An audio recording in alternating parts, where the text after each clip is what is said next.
Hello everyone, this is Sharon Mistretta, and this is a tutorial on how to audit the references in your developing dissertation.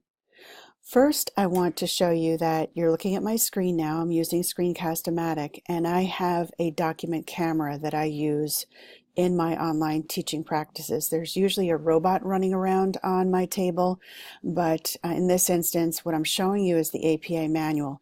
And what I want to highlight with you are two pages that you should bookmark in your APA manual. And you can see to the left, my very dog-eared pink Post-it note that I have, and that is the levels of heading page. And what I want to do now is my kids gave me these cute magnetic bookmarks, and what I'm going to do is I'm just going to replace this page 62, which is what I want you to place a Post-it note or get one of these very cute magnetic bookmarks.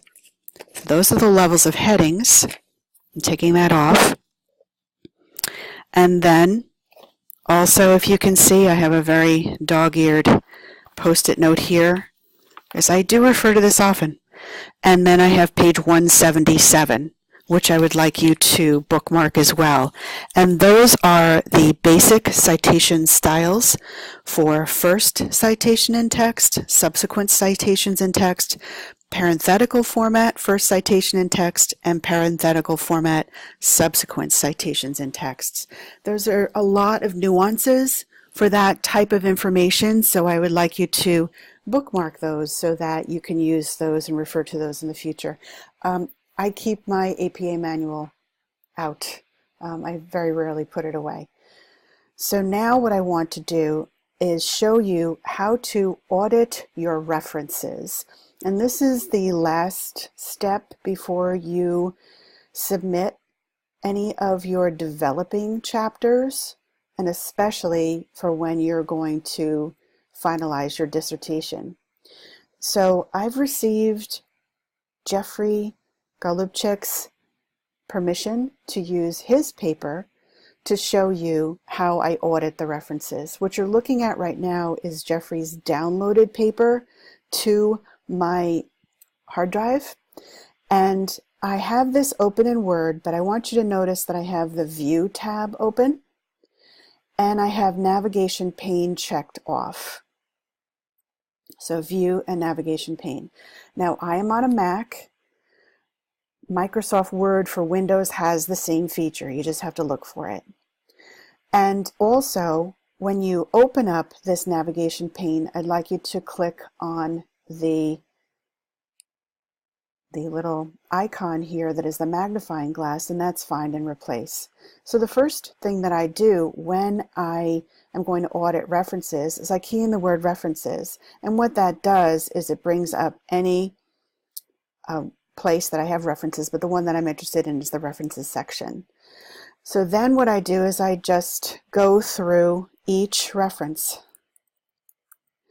And sometimes what I discover is that the reference is unused in the text. There are no other places where that Alemdar is mentioned. So I put that in the notes, and I hope that when you look at all of our comments in your papers that you realize that this is constructive and nurturing in its intent, such that we want you to get the very best product out of your writing. And if you do these steps, you will streamline your submissions of your assignments and also streamline your eventual dissertation that you're going to be filing with the Johns Hopkins University Library. So now let me show you the next one. And this is actually what I do with my own writing and also with yours when I'm grading. So here I have Ashcraft, and I'm going to tap on the one right before it, and you're going to see that Jeffrey used that, Ashcraft 2002. All that I need to do to get back to the references is to come back to the this last entry in this column, and that will be the the one that I'm left off on. So what I wanted to highlight, because I've been through this document before, is I'm just going to highlight, for instance, this grammar. And what you're going to see is that Jeffrey used, as I can see, it's in order. So it's in order of your paper. So he used the grammar, Kaufman, Sidney, and Ornstein first citation with all the authors.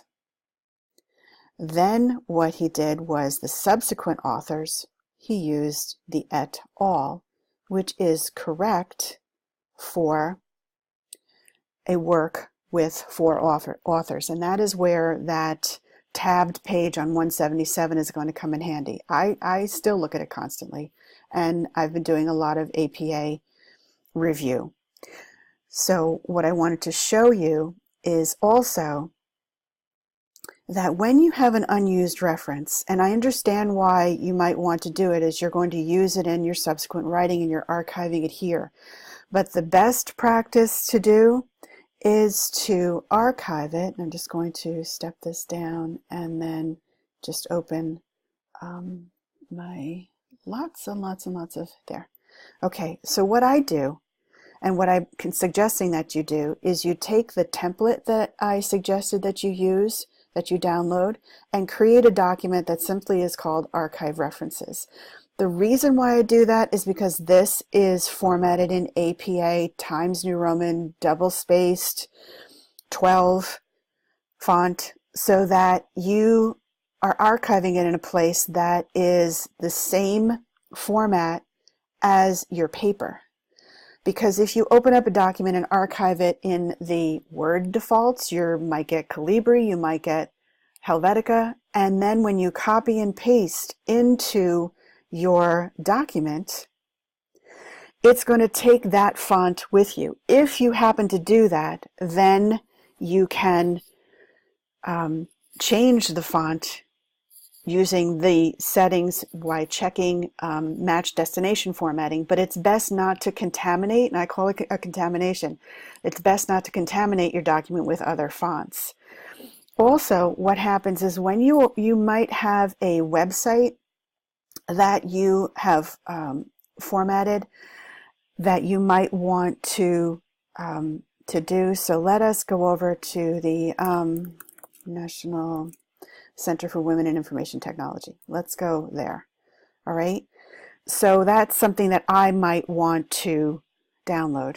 Again, the Chrome extensions have a free citation generator.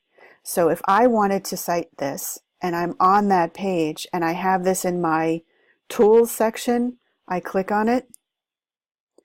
It is something that I can click to copy, and then I can place it in my archive to make sure that it is in my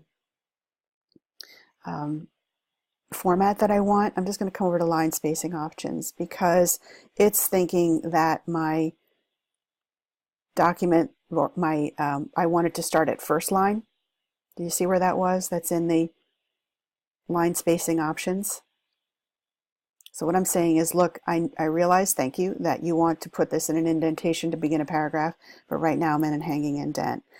So now I have this as my Times New Roman, and it just did this as a 10.5. Okay, that's the wrong one. So that is why it's important to check, because for some reason it put my reference in a 10.5 and I wanted it at a 12.